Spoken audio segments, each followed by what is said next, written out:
Alrighty,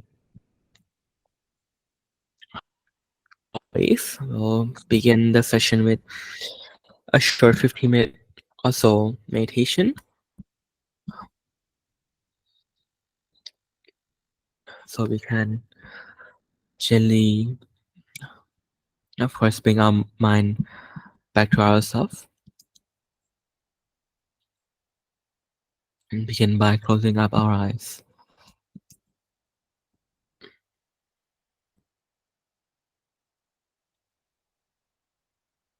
I want us to notice the changes in our sensation after we place our mind back to ourselves. It is intriguing of how our feeling can change quickly and effortlessly when we bring our mind back to ourselves.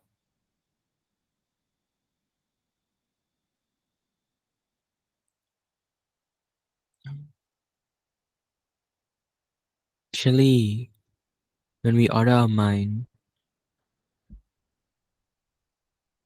to be with us,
what we want our mind to do in the first 15 minutes of the session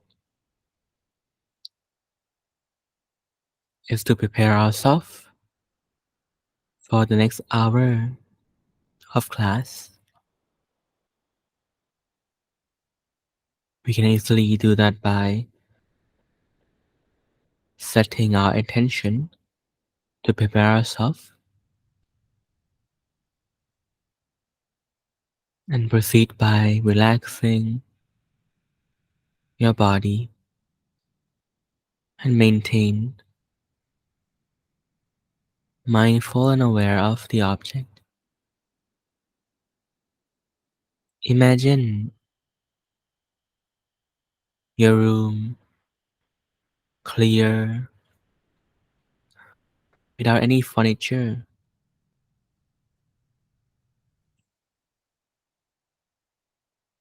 Clean, bright, open,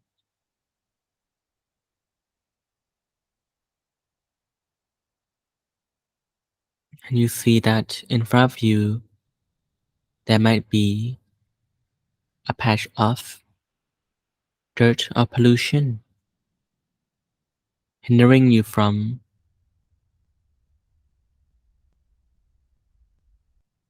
the activity that you want to perform.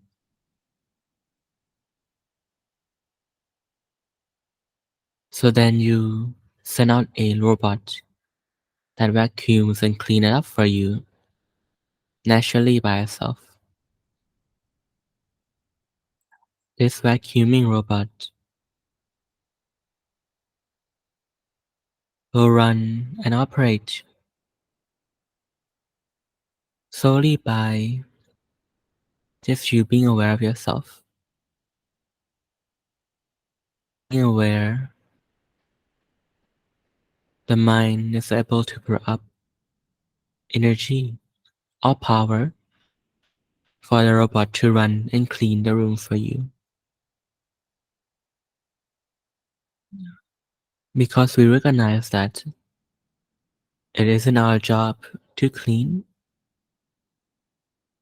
we can feel easy to sit back and relax. But of course, never forgetting that we are still in a session and that we have to approach the practice with respect, truthfulness, and genuineness.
Make sure that you're still knowing clearly of your object, okay?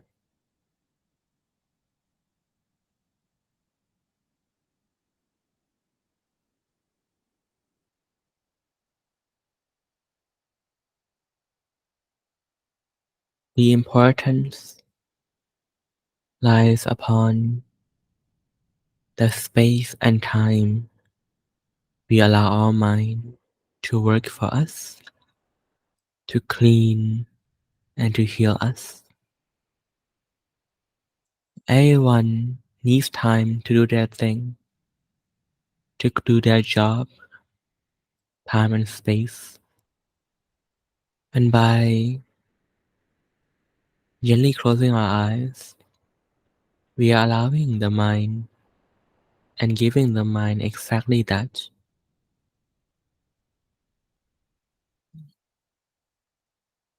And when we embark on a new journey or any activity, mindfulness is always required to complete the task.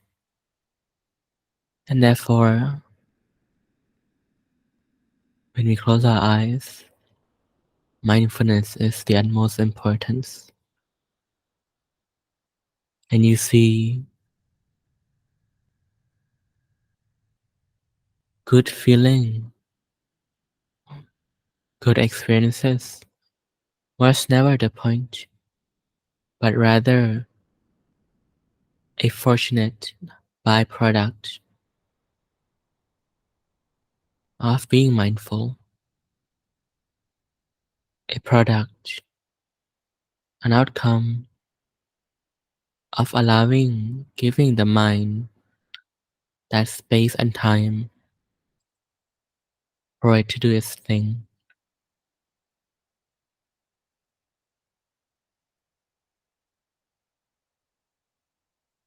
So let go of any desire or version of any experiences and bring up contentment with whatever we have for now so that our life is easy, simple,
and now that our mind have been we have given enough time for our mind to clean itself, we can gently open up our eyes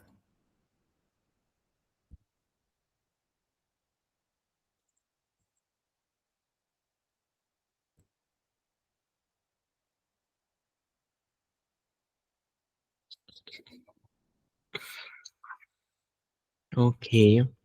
Was it okay? The meditation? Right. So fancy, the two of you, with the cups and the lights and the background. Mm. All right.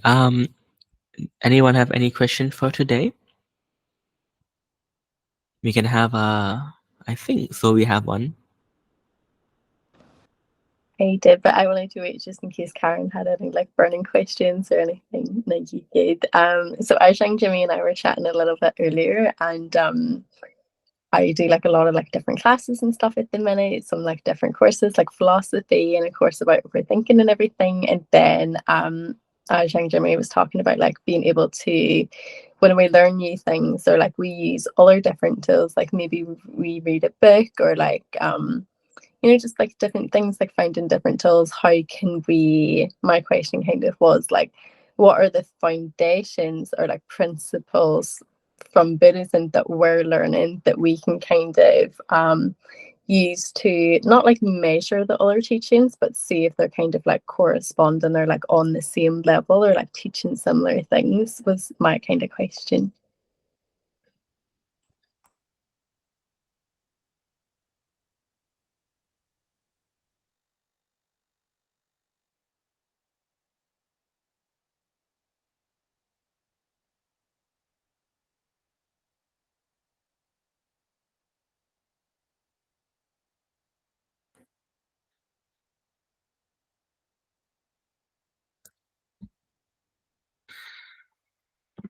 I want to throw out two keywords here: principle and method. Principle and method.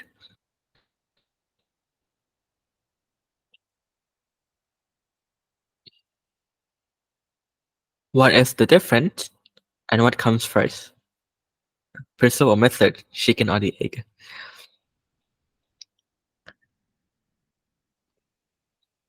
A principle. It's like a pillar that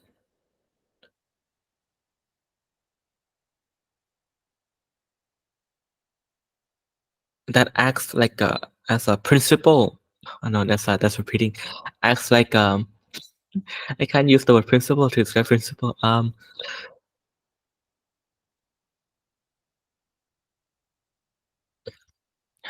Oh, okay. You can principle here can be equated to like the declaration of the constitution of the country, right? These are the principle in which this country stand by on. But the way we will implement it, the methodology can then depend on how you would implement it. But then it must not contradict with, right? We also see it with other things too, like a phone, for example. Now, of course, here it is, the cutie. That the core principle of phone is mostly to take photos, call, receive text, and this and that. But the way to go about achieving those principle varies. You have different kind of phones, and then you choose which one you like. Mm. Same with doing class projects too, right? Now the professor will then give you a guidance, a principle. Hey, these are the, as written on the syllabus, 1, 2, 3, 4, 5. Do whatever you want, as long as it checks all the boxes and it doesn't break them. And once we understand that, we know that principle comes first. Method is just ways to achieve those, but it can vary depending on the circumstances. But it must not break the principle. That's the golden rule. Now, when it comes to, let's talk about meditation first. Like talk about meditation or Buddhism as one topic first, because then when you talk about Buddhism, and now I think most people more of meditation, a hot topic here, find that hey, there's many ways of meditating, and especially now that mindfulness practice has become some sort of a hit in the Western world. It seems like for beginners so vast, so different, and the debate then comes to who's right now, which teacher, which master, which institution. Hey, what do you do? What did I do? But you see, these discussion revolve around what? The method or the principle? Around the method. I think about, hey, this place teach like this, that place teach like that. And every place, no matter where you go to, there'll be advocate. They say, hey, my method works. They won't say it if it doesn't work, right? Um, but they are passionate about it. So when we look at them, we can't blindly discredit them because it works and they have a following. But then why does it work? And then how can I, and what framework can I then use to make sure that I'm doing it rightly too? Because at the end of the day, you want to bring results to yourself. That's why principle is important, because we know that all methods can't break the principle. So if we look at the principle, we will then understand everything else. This is where Prajan, my teacher, and I, and we all here too, learn before and teach before. But we will then kind of make a solid explanation on it too, so that you can then first, and then I think we can discuss about different ways of meditation that we heard of, and then try to then map it back with the principle, so that we can then know how to map it, how to then use it too. Now, I will then quote how the Buddha teach the monks. And there's a quote. The Buddha said, "Bhikkhu or monks order to know, clearly." I think each word is important. Order to know clearly in body, in feeling, in thought, in emotion. Order to know clearly in body, in feeling, in thought, in emotion. 4 things. This only is for the purpose of entirely eradicating the desire and aversion of the world. That's the whole quote. And this is found in Satipatthana Sutta, which is the piece of text that talks about meditation. So we're gonna break that down. Break it down by breaking it down in half first. Now the first half will comprise of 7 keywords. And the first set is order know clearly. Order to know clearly. And that's what we're doing, right? We order and we tell our mind to be aware, to know, but know what? Have to be clear on that fact. So we have to have a subject or an object. As for order my mind to know my breath, that's it. So there is complete.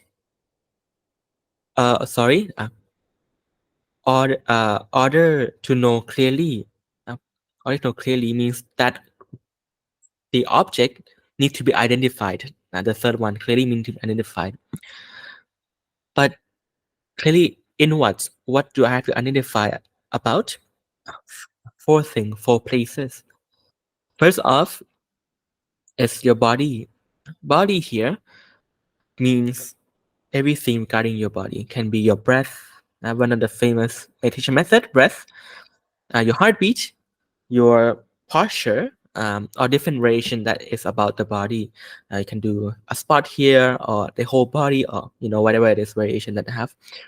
Even looking at the topic of body alone, you can see that it can then sprung out to tens of hundreds of different methods. One school know breath, one school know the expand and contracting of the belly, or heartbeat, or this or that. But then what they're doing here is they just order to know clearly of that.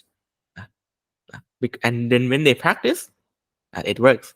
Okay, and that's one of the 4 plays. Now the last 3, the next 3, the second one is feeling.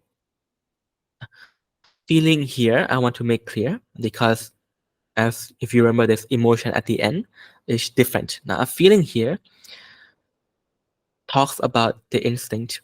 What instinct are you with? Feeling here, how about instinct? Why? Because then our mind come in contact with the governor of your mind and body who's governing me right now. The easy way that I can explain this is when you wake up and today is for some reason you're in a good mood. Man, everything is just good. You wake up, sun shining, even though it's like sun just shine, things doesn't get to you and everything, things are nice. And you have the nice mood. I think that is a good word to use here in a good mood. Good mood can have many emotion, but the overall theme is good. So I think that's a good way to understand it. Good mood. So meaning that when you're in a good mood or with a good instinct, no one can crash with you. Even if someone says something bad to you, like, it's fine, I'm gonna keep on going. You see, your good will make you happy and will then protect you from the bad thought, bad action, and this and that. So you can know that for now. Or you can know the feeling of the bad instinct or your bad mood or bad umbrella. Today, everything just hit you the wrong way. Uh, Even if you want to be nice, but it's difficult to be nice. Easy to be not nice, difficult to be nice. Not only that, but difficult to think nice, easy to think not nice. Is difficult to sorry, yeah, easy to speak, act, and think not nicely. Difficult to speak, act, and think goodly, which is the opposite of when you're in a good mood. It is easy to think, speak, and act nicely. Difficult, really, really is difficult to do the opposite. Um, Not good or bad. Then a third one here is just not this and not there's something weird in between. I'm feeling weird right now. Today, I'm just not sure. So that is the second base. The second thing that you can know. So when you order your mind to know, you're aware of my mood right now. I'm just feeling good. I'm feeling nice. And some people may turn on that. Now the third one, so far so good. The third one here is about thought. Thought. Thought here is just thought is images and sounds. Images, sounds, information, meaning information that is comprised entirely of past information. You see, everything that you know is all from the past, no? And there's nothing that, and so therefore the thought that you come up with will have to be the combination of these past stuff to create new thought. So, and when the thought come up, it can be a sound, like a voice in your head, a speech or a sound, a music, or it can be images or like movies. So you see, those are the two media, I guess. Now the sound, audio, and then visual, and that's where you can then guess what kind of meditation people do with these two. Mantra with the sound, and also visual object with this one. So they are knowing. The Buddha say thought or citta, but just stick to English for now. The thought one. And mantra, there's like millions of mantra. Oh, this mantra is better than that one. You're just knowing the information that is a sound, knowing clear of it. That's it already. So okay, that's why it works. Now that's why it makes sense. Also, like or think of the Buddha or think of my mama or think of whatever people think of. Also, clearly knowing that give result too. So therefore, makes sense that they're doing things rightly, even though it might. There's like a one person who think of a tree that meditate. A monk from Indonesia that I gonna teach.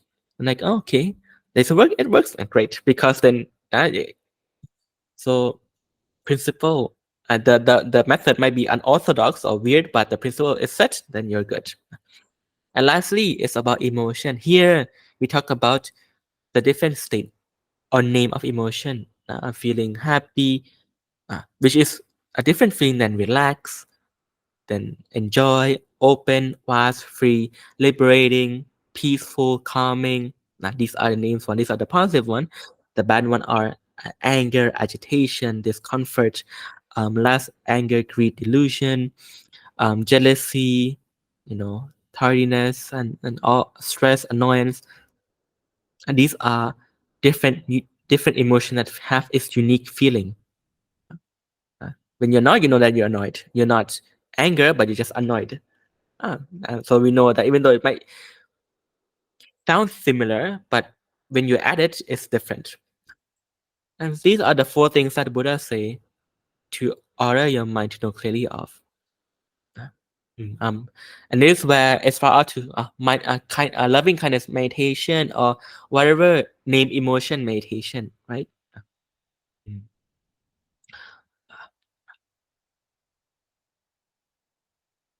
Mm, uh, mm, all of these 4 things on the base of mindfulness or on the base of ordering the mind to know clearly. The first 3 keyword here, order, know clearly, on that base only. Mm. So far, so good. Clear? No. Okay. With that said, how about we share, because you guys have been learning from different places and this and that, can we, I think, how do you have a few like example of different method that you heard, and then we can try to then link it back to see how to map the principle to the method so that we can do it ourselves.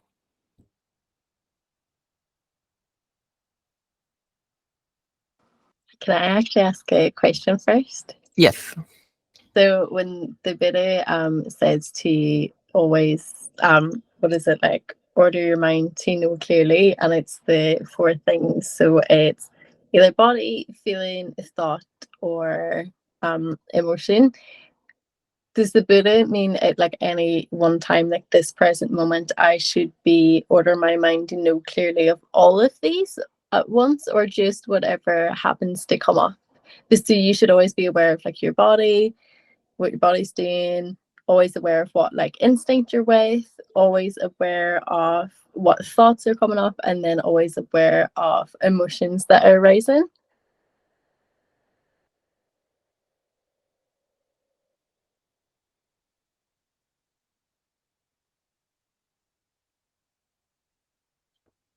Oh, that's a really good question, Zoe. Mm,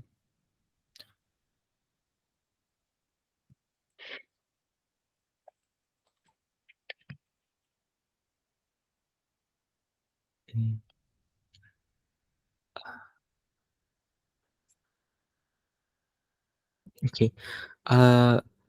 If we were to then teach someone, now I'll give an answer that is able to then advise to other people too. Actually, there's a much more advanced answer to that one, but um, how about we then come back and reflect on how we meditate, right? So you see, we first start off with picking a thing. So we have many objects. All these 4 things are different umbrellas of objects. Now you have many variations in those 4.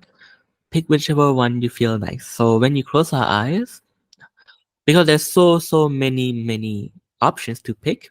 Now, every place they just tell you what to pick. Hey, today do your breath. Today do your belly. Or today do this, do that. Now, so pick whatever you like. The good thing about learning all this is just you like shopping. I have this option and that option. How about I see what my mind's like it? So and then after choosing, and let's say you heard that this school talk about the breath, I like it. Talk about the heartbeat, I love that. I also like that too. My body, yes too. My feet, that's all these are good stuff. So you then try it out and see which one can you settle on. It's like picking a friend. You have 5 person individual to get acquaintance with. So you check them out first. Go on a date. I'm like, hey, not a date, a hangout. I hang out and talk with this guy or that guy. Said, man, this 3 guy, maybe not, but the 2 guy, yeah, maybe. And so you say, therefore, you can then check them out even further, and then eventually, one guy gonna win out. Now you have your main dude, main person. Now the goal Buddhism here is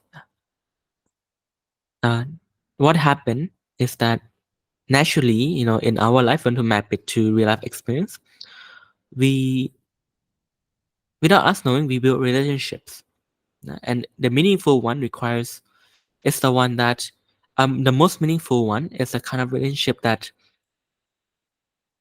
where you and them become as one. Right? Like a best friend or like a person that you marry, the most meaningful is the one that you're in unison with, a union. So the object of the meditation is also the same too. One of the object.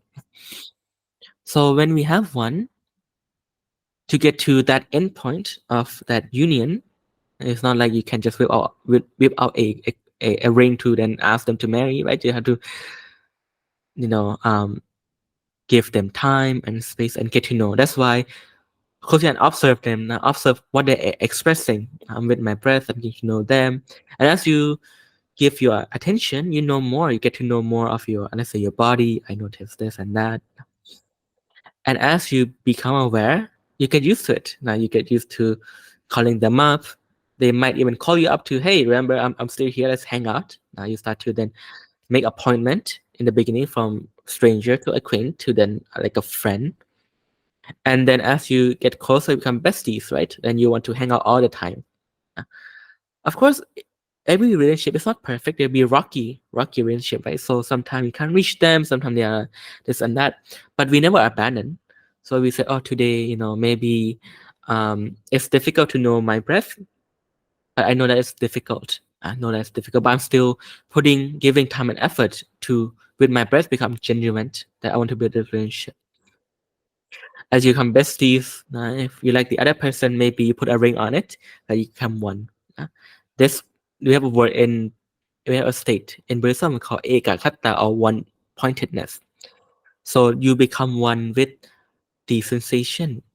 This is where something called attain jhana or jhana. So it's a union in which there's no more hindrances, no more wandering mind, no more sleepiness, no more doubt, no more ill will, no more sensual pleasure. Because your mind is one with the sensation, it's very difficult for other thought to come in. You are rock solid. This is where the Buddha said, this is the, at least you have to get here first so that you can go deep in the meditation.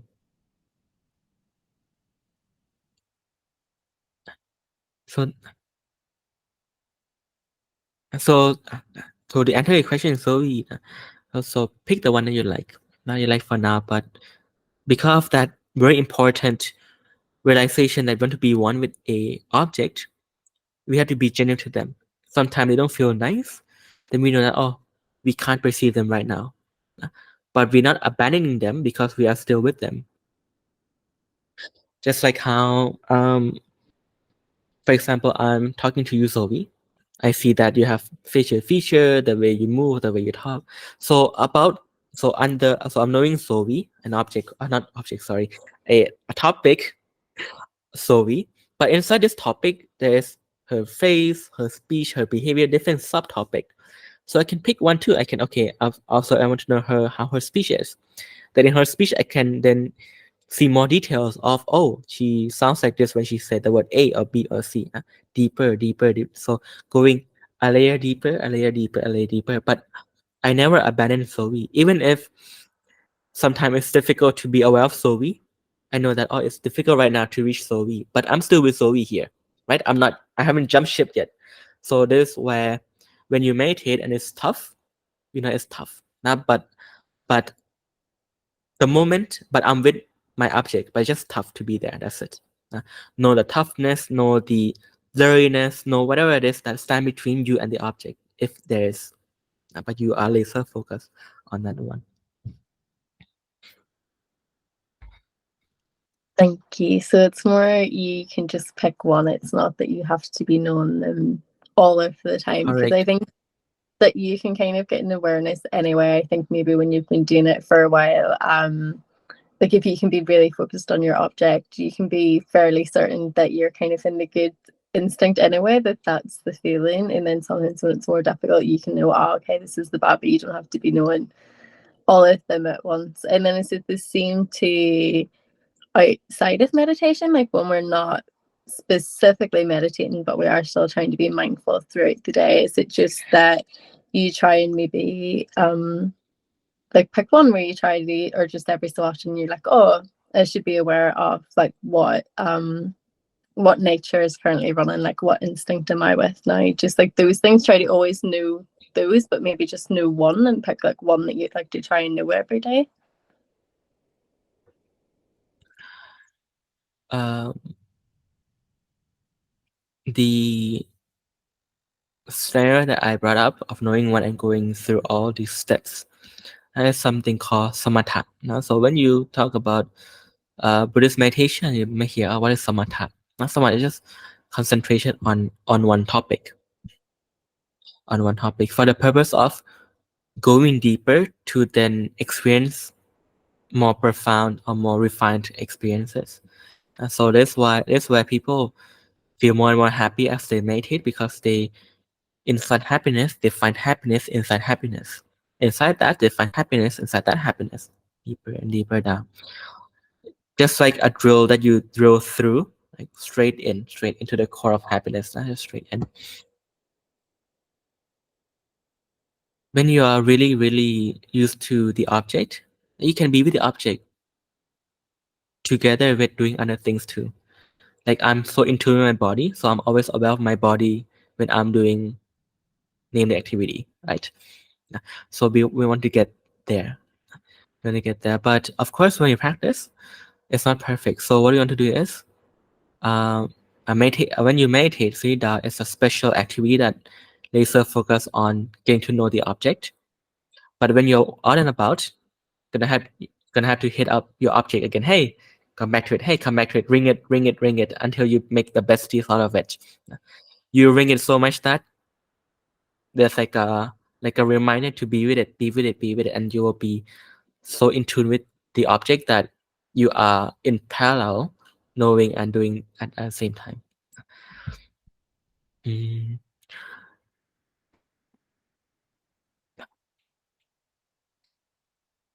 Now the case that you're talking about knowing the instinct, another thing is something called vipassana, or to investigate. No? It you But to investigate something, you have to practice samatha first, or be able to hold one thing at a time. Because to investigate, you also need to concentrate on that thing, correct? But because if you never practice concentrating on one thing before, or even worse, you never practice to bring attention back to that thing to begin with, how can you then study anything? Because to study, you have to bring that thing up. That's why vipassana, this magic word that you hear, is the second stage that stand on top of samatha. Now, because to investigate something, you have to know of it.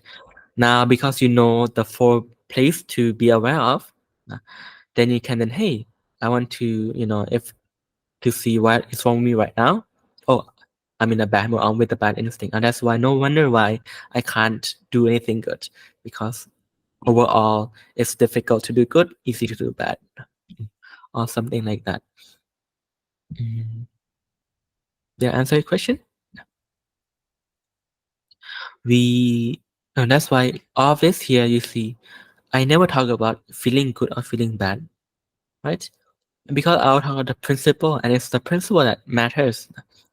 The good or bad feeling, just like a relationship with people, come from the time you spend with them, and from building that relationship, where when it get to the end point, actually, from acquaintance, uh, you are happy like acquaintance. Then with a friend, you're happy as a friend. When you are best friend, you're happy like best friend. And then with like a marriage, you're happy with marriage people. No? So you see, it's a result. Those happiness are the result of time spent with them. So good experiences are the result, but never what we strive for. Mm. Can I answer the question, Sophie? Okay. So this is the first part, but important first part. So we can all, sh- if you have anything to share about other meditation that you have learned, maybe you can then map it to the principle.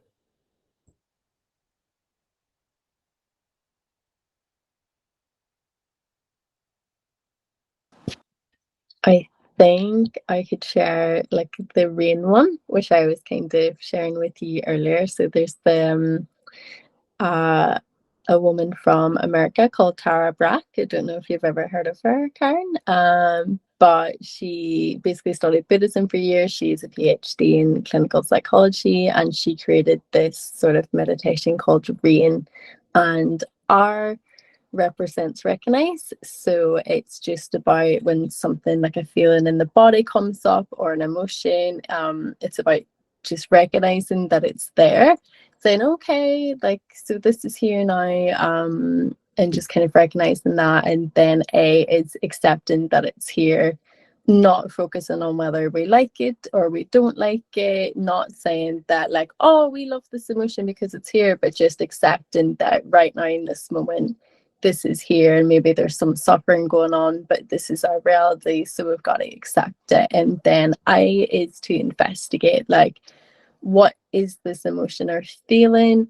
How come it's coming up right now? Was there something that happened recently that's causing this? And what really is it in terms of, is it kind of triggering like deep-rooted shame? Was there an incident that's triggered some guilt? Was there an incident that is triggering a feeling of worthlessness, of like not good enough, that type of thing? So just investigating it and then investigating what does it need right now in this moment, and just asking it, and investigating where it might be sitting in the body as well, if there's something, where is it sitting?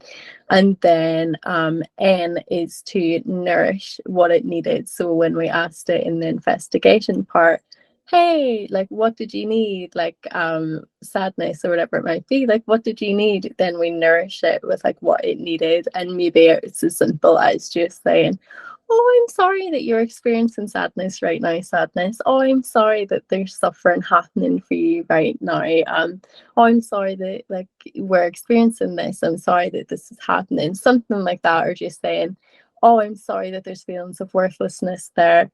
I believe you're worthy. Like, I feel you're worthy. So it's like that type of thing. And I think Shang Jimmy kind of explained it is like, it's just making you aware, like you're becoming aware of like what the feeling is or what the emotion is. You're accepting it, so you're not trying to push it away. You're not trying to have a strong aversion or desire towards whatever it is. And then just investigating it and then nourishing it is sort of just like you're speaking to your mind. You're just trying to be that kind with your mind and speak to it kindly. So yeah, that's like how I would explain it. It's like you're knowing clearly what the emotion or the feeling is. You're trying to have like equanimity, neutrality towards whatever that is.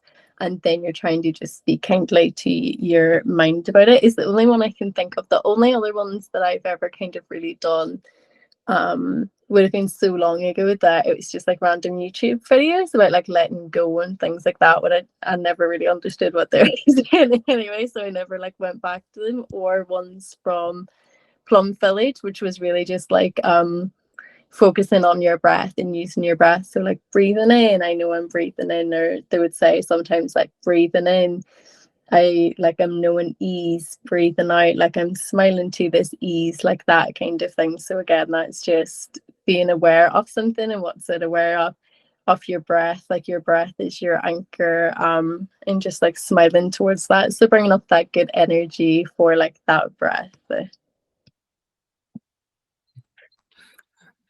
So you see that no matter what different variation that people came up with, no matter how famous or how not famous, the Buddha said it all 2,500 years ago that this is it. And it's worked because they do it right. So we can't even say, oh, whatever inventor name that is, or she's right or wrong. How can you deny if you understand? But then it just depends on If you like it, then do it. Nah.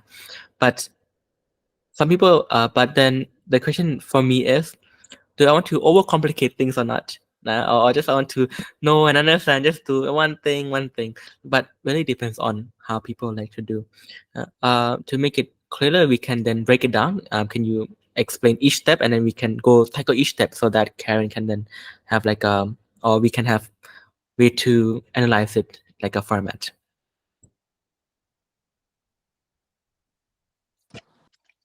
Oh, sorry, each step for The meditation that you describe, the first one that she does is recognizing, right? yeah, so recognizing, accepting, investigating, and nourishing. And I Okay. actually have like a kind of poster thing that like explains it. So recognizing what? If something like comes up, if there's like a feeling or an emotion, something that might feel a little bit like difficult as well. So it could be like there's like tightness in the chest suddenly, or it could be that there's like a strong feeling of like anger or like sadness that's just kind of coming up. So just being aware of that. Oh, that's so basic. Ordering your mind to know clearly in either one of these four things, right? So investigate something. There might be something in here, right? A feeling, something in your body, something that a mood, a thought, an emotion. Again, if we think about it, it doesn't go beyond these four things. The Buddha summarized beautifully. It doesn't go beyond these four things. So the first one, recognize. Pick one. Now, whatever you see fit, recognize. Our second one is, sorry, Oh, sorry, accepting. accepting as it is, right? So Yeah. when you aware of it, all right, and this is why when you're aware of it, recognize, accept it that hey, it's there. No? You accept the truth as it is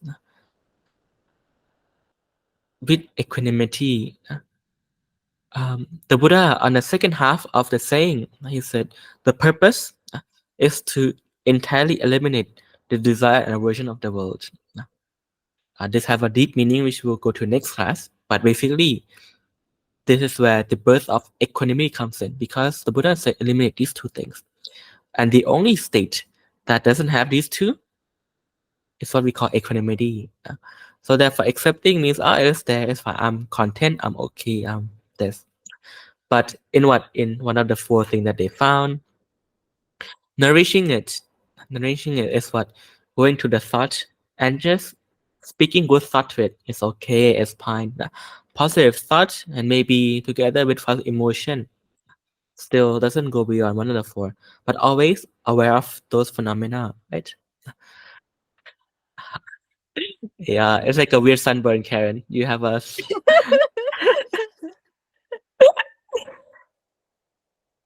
but yes, but so you see that, she might have many steps, but then it's just revolving around this thing that we talk about. We can dissect her steps and take each step has a different measuring method. Also works too, right? The 4 or 5 that she have, if you cut them off separately, if you have enough time, you see that each of the step could be a meditation method taught in different school too. This school teach number 1 of her step. This school teach number 4 of her step. But because it's just order to know clearly in these 4 things that she's been doing, but just put an order on it, I guess, or a stage on it. Something yeah, maybe like unique or fancy. I'm not sure. But then when you break it down, it's just very simple. So yeah. So when you go to mindfulness classes or other classes or different masters like Thich Nhat Hanh or Ajahn Brahm or whatever master that there is, when you hear them, you say, okay, let me then see the reason behind their teaching and why there are so many followers. And you say, yes, the master followed this principle. That's why it works. So, yeah. So you don't even need to focus so much on like, because the way that I was trying to kind of like apply them in my head was like, do they kind of focus on like the good, the bad, or not the good, not the bad? And are they trying to, which one are they trying to bring up? Are they trying to focus on like positive? Because no matter what, in a lot of Buddhism or a lot of even like wisdom places, which isn't a good way to describe it, but like I was reading a book on the Four Agreements, and that was very much about like how do we end suffering in humans. So there was like, so that's how I was trying to always do it, rather than even keeping it really simple. So like even for teachings, when it comes to teachings and not just meditations, should we stick with that sort of like four, if focusing on like knowing the mind clearly and like body, thought, feeling. What am I missing? Body, thought, feeling, Emotion. emotion. That's it. Thank you. Actually, when we listen to then reflect on it first. It's not four things, but they are only these four things. There isn't four things, but they are only these four things. But just that these four things can be broken into many things. Right now, right now. So emotion. Oh, there's so many emotion. You can name them. Positive, negative, not positive, not negative. There. Thoughts. Yeah. Uncountable thoughts, uncountable sounds, uncountable images, uncountable mantra, uncountable visual object. Good, bad, not good, or bad. Mood, good, bad, not good, bad. Mood. Body, pick one. Now pick one. One of the thousand of spots that you can pick different variation. All good, bad, not good, bad too. You see? Hi, Leo. So when you examine enough meditation method, you see that it doesn't go beyond these four things. That's why uh, in Buddhism we teach only summary. Nah? So summary that if not, then you will see that there's so too many things in the world, too many things, too many information. But to make it easy, you have to summarize. Mm. Thank you. Hi, Leo. Hi, Lara.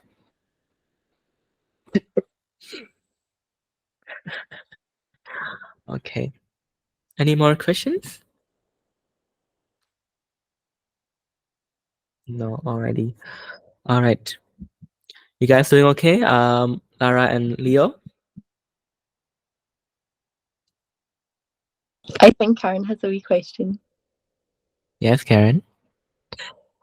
No, not a question, but Zoe, like what you were saying about like listening and learning about other techniques or just anything related to the Buddhism and meditation. I noticed like since learning from Carmen and Jimmy, like the things I now find and research about like Buddhism, meditation, guided meditations, um I understand it more. Like I know I know better what they're talking about as opposed to before. Like if I had just read it, I'd be like, oh, okay, history is nice. This is cool stuff to learn about the Buddha and like the what his teachings. But now when I read something and it's something so simple that it just says uh like the Buddha taught about the middle way or something, and I'm like, like I understand that now. So it does really help like having this knowledge just even with like other platforms. Um at least for me, that's what I noticed. Like this it's like good base knowledge to understand other things clearly too. Yeah.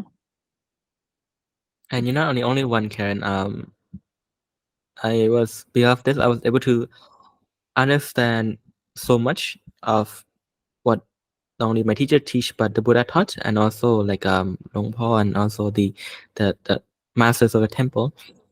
Yeah. To a point where someone asked me about a literal Buddhist text, like what the Buddha said in quote, and then able to then explain away why the Buddha said exactly this one and why he is right. Because some people when they read like, is it correct? Is it this and that? So I have to then you're able to then be like what do you call it? A able to back the Buddha up, basically, right? Back his teaching up, because you understand meaning behind it, you can back it up. So yeah, so that's really nice. So glad to hear that from you, Karen. Very happy. Already perfectly at midnight for me, but for you guys, sometime somewhere. Okay, some.